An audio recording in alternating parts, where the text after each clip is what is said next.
So we had studied about the deadlock, right? What we had studied? That deadlock exists in multi-programming environment, right?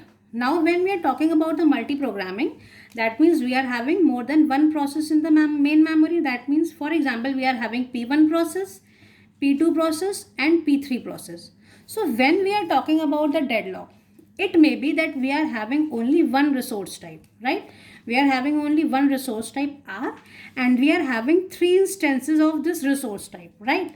And the scenario is like that one instance of this is allocated to P1 process, one instance is allocated to P3 process, and one instance is allocated to P2 process, right? And this process, every process requires two instances of this resource type. That means it is requesting for one more instance of this resource. Again, it is requesting for one more instance of this resource, and it is also requesting for one more instance of this resource. So if we see, there exists a cycle, there exists a cycle, right?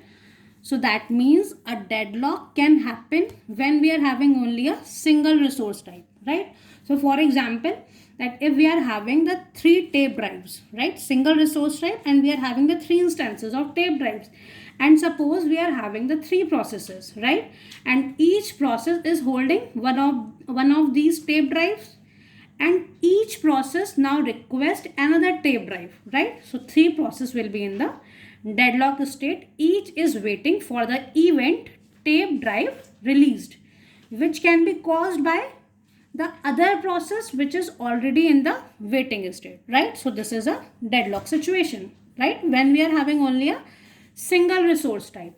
And another scenario is that when we are having the multiple resource types, that means here we are having, consider that this is the system, we are having the two processes, right, and we are having the two resource types. For example, this is printer and this is tape drive, right?